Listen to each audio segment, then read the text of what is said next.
আমি চিনি না এরই সাথে লেখা কাতাল কানকে তাললে তার হচ্ছে শর্ট এই অঙ্কটা শর্ট তার দেন দেবেন তো শর্ট তার দিয়ে ঝুলে না তার কেউ দিবে তার কেউ দিবি আমি পরে বাড়ি ঘুরে গিয়ে ওই আবার কি করছে যে এ জোরে লেগে যায় আমি ওর টাকা না দিবে লাগতে দিবি বুঝছো তার ওই বসে দিয়েছি কেরে একজন যদি লোক আছে বাসটা হাতে ধরে তার হাতে সাহায্য তারটা ঠেকে ফিরে খায় গুড়াল দাঁত তোমার ফুটে গেল গুণাগারে দই ভাঙবে তোমার গুড়াল আমি শর্ট খানো সে শর্ট কাজি তাল লাগাবে যায় মুখগুলো দই ভাঙবে না বাবা তাই ভাঙবি মুখগুলো রাগের মাথা মুখগুলো দই ভাঙবে না জোড়া দেবো না তোর বয়সে মাথা বড় হয়ে যাবে তোমার আমার সাথে নিয়ে আসি সব করতে দোকান ওই লাইন না দেয় মানে নিয়ে আসে সব করবে তোমার করছে যে তার সব কাঠটা পাল্টা দাও এটা লাগে লাগে কথা শেষ এত কথা পাওয়া লাগবে কি আর কই কর এত কথা পাওয়া লাগবে কেমন করছে তুই বা একেল বারবো বছর তোর মারা দিয়ে দেবো এবার কি কও কও ওই খারাপ কোয়া শুরু তারপরে আমার মাথা আমার গাও কথা কই শোনো হ্যাঁ কও বারো করছে মারা দিয়ে দেবো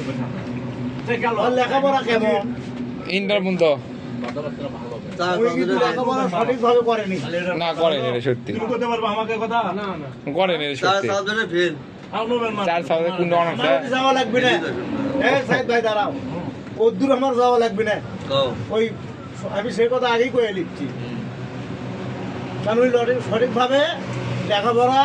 করেনি করেনি রে সত্যি আচ্ছা আর সঠিক মানুষের সাথে চলতে কি ব্যবহার করা লাগে আখলাখ চরিত্র কি লাগে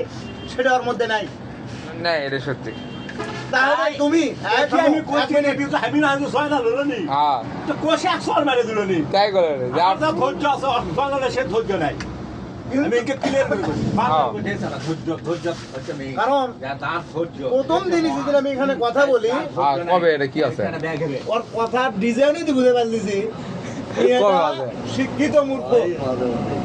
কি আছে কি তোমার সাথে কি লেবার কাতার করে কথা বলার সিস্টেম ঠিক নাই তোর কথা বলার সিস্টেম সিস্টেম নাই এটা সত্যি রে ওই হটকে তোমাকে আমি ধরে কথা কবি কথা নষ্ট হয়ে কেদুলে রূপসা থেকে পাতুরিয়া হ্যাঁ যেখানে জয়নালকে দাঁড় করাবে যত শিক্ষিত হয়ে থাক হ্যাঁ অন্তত মূর্খ বানাবে মূর্খ তো বানাতে পারবি না না পার বললাই কারণ এখনকার মানে সিস্টেম টেকনোলজি যেটা সেটা যদি তুমি মেনটেন না করো ওই সিস্টেম মতো না চলো মানুষ কি হবে জানো পাগলা করবে পাগল তো বললেও একটা ভালো ছিল হ্যাঁ ওই গ্রাম থেকে খেসে আসা সুতি বানানোর মতো যেটা মানুষ ভাবে যা তাই ভাবে আর তুমি একটা হ্যাঁ সোশ্যাল দুনিয়াতে ঘোরাফেরা করো সোশ্যাল মিডিয়ার যুগের ছেলে পেলে স্মার্ট ছেলে পেলেদের সাথে ঘোরা চিন্তা ভাবনা করবা আমি তোর সাথে ঘুরি না শুনে থাকি এই জন্য হ্যাঁ আমার ট্রেনার একজন একটা কথা বলছিল থাইল্যান্ডের ব্যাংকের চেয়ারম্যান মৌমাছি গবেষণা করে